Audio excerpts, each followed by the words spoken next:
Hallo ihr Lieben, heute habe ich ein sehr leckeres, gesundes Milkshake-Rezept für euch für eine Erdnussbutter-Milkshake. Der ist sehr einfach gemacht, schmeckt super lecker und ist auch noch gesund.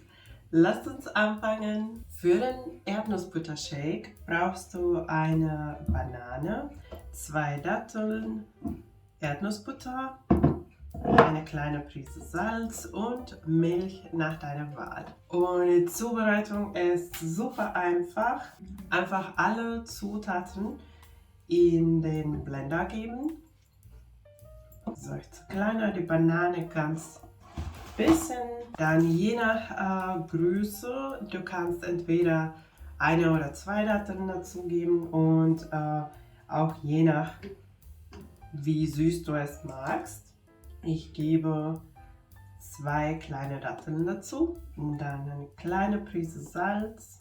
Den Erdnussbutter erst ganz schön mixen, sonst hat man nur Öl obendrauf. So, und dann eine Esslöffel Erdnussbutter und dann bis zum ungefähr 400 Milliliter mit der Milch abfüllen.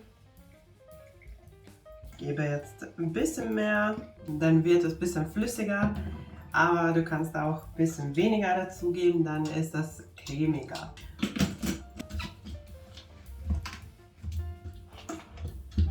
Und als letztes dann cremig mixen.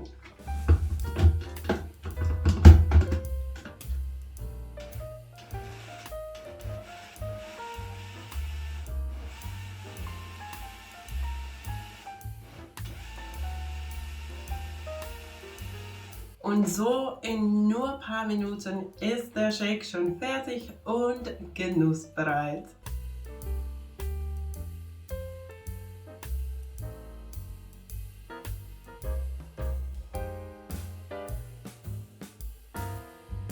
Und am besten den Shake dann direkt servieren. Super lecker. Ich bin total gehuckt und ich habe den Shake schon, denke ich, 3 oder 4 Mal letzte Woche gemacht. Es schmeckt mega lecker, man braucht nur wenige Zutaten und es geht auch ganz schnell. Es ist ein tolles Rezept, wenn man auf industrielle Zucker verzichten möchte, aber trotzdem was Süßes ab und zu sich gönnen möchte. Ich würde sagen, es schmeckt gar nicht nach irgendetwas Gesundes, weil es einfach so lecker ist. Nach meiner Meinung schmeckt es wie ein Erdnussbutter-Milkshake. Ich hoffe, dir hat mein Rezept gefallen und wenn ja, vergiss nicht die Daumen nach oben und wenn du neu bei meinem Kanal bist, kannst du jetzt abonnieren, um keine neuen Videos zu verpassen.